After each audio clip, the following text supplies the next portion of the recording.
రాష్ట్రంలో రైతాంగాన్ని ఆదుకోవడంలో కూటమి ప్రభుత్వం పూర్తిగా విఫలం చెందిందని వైఎస్ఆర్సీపీ ఎమ్మెల్సీ వరదు కళ్యాణి మండిపడ్డారు.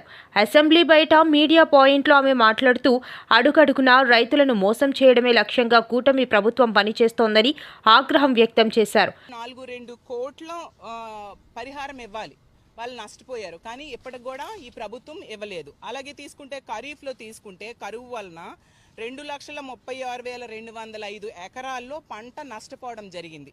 అందులో 1,41,389 మంది రైతులకు 143.10 కరువు సాయం అందించాల్సిన అవసరం ఉన్న ఈ రోజు కూడా ఈ ప్రభుత్వం అందించిన పరిస్థితి మనం క్లియర్గా చూసాం. అలాగే నవంబర్లో పెంజల్ తుఫాన్ వచ్చింది, దానివలన 21,713 ఎకరాల్లో పంటలు దెబ్బతినడం జరిగింది. అందులో 14,437 మంది రైతులకు 11,43 కోట్ల రూపాయలు రైతులకు అందించాలి, అది కూడా ఈ రోజుకి ఇవ్వలేదు. అలాగే డిసెంబర్లో వచ్చిన అధిక వర్షాల వలన దెబ్బతిన్న 16,173 ఎకరాలకి 10,118 మంది రైతులకి ఇవ్వాల్సిన 7,61,00,000 కూడా పెండింగ్లో పెట్టడం జరిగింది. అలాగే రబీ 2023-24లో తీసుకుంటే 4,12,803 ఎకరాల్లో నష్టపోయారు రైతులు. ఎంతమంది? 1,58,470 మంది రైతులు. వాళ్ళకి ఇవ్వాల్సిన 164.05 కోట్లు కరువు బకాయిలు కూడా ఈ రోజు కూడా ఈ ప్రభుత్వం విడుదల చేయలేదు. అంత దారుణంగా వ్యవహరిస్తూ సభాముఖంగా చాలా వ్యవసాయ రంగాన్ని ఉద్ధరిస్తున్నట్టుగా వ్యవసాయ శాఖ మంత్రి గారు చెప్పడం నిజంగా దారుణం.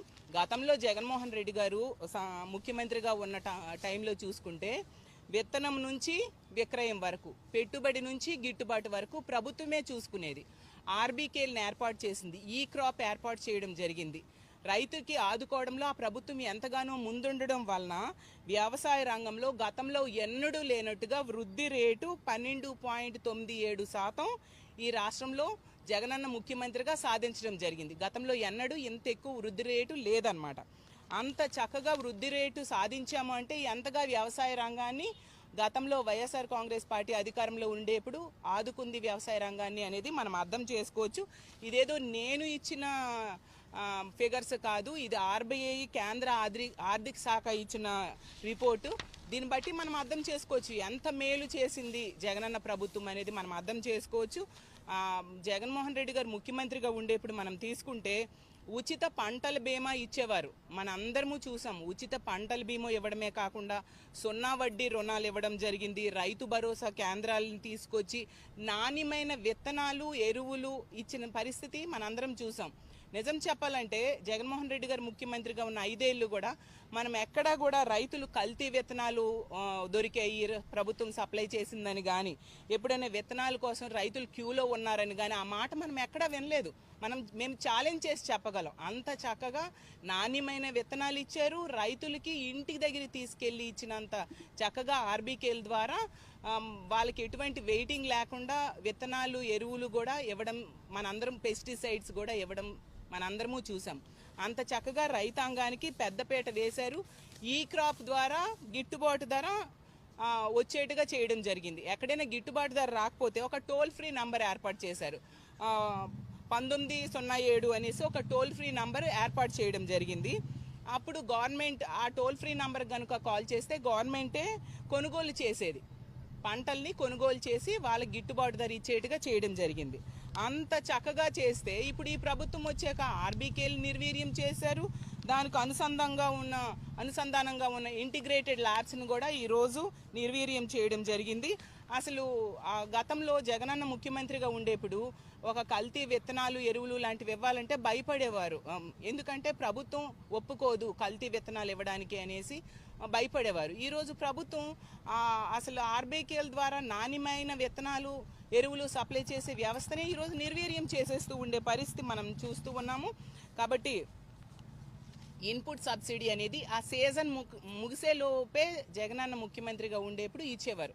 అంత చక్కగా పంట నష్ట పరిహారాన్ని ఇచ్చే పరిస్థితి ఒక్క జగన్మోహన్ రెడ్డి గారు ముఖ్యమంత్రిగానే ఉండేప్పుడే ఇచ్చి రైతుల్ని ఎంతగానే ఆదుకొని వచ్చే సీజన్ కల్లా ఈ పెట్టుబడి సాయం అందేట్టుగా ఆ రోజు జగన్మోహన్ రెడ్డి గారు చేయడం జరిగింది. అంత చక్కగా రైతాంగాన్ని ఆదుకున్నారు జగనన్న. అసలు 10,000కు పైగా రైతు భరోసా కేంద్రాలు కట్టించడానికి పూనుకోవడమే కాకుండా 10,000 మందికి పైగా అగ్రికల్చర్ అసిస్టెంట్స్ని కూడా అపాయింట్ చేశారు జగన్మోహన్ రెడ్డి గారు. అసలు గతంలో ఎప్పుడైనా అంతమందిని అగ్రికల్చర్ అసిస్టెంట్స్ని రైతుల కోసం అపాయింట్ చేసిన చరిత్ర మనం చూసామా? అది జగనన్న ముఖ్యమంత్రిగా చేయడం జరిగింది. అంతగా రైతాంగానికి వ్యవసాయానికి పెద్దపీట వేయడం జరిగింది.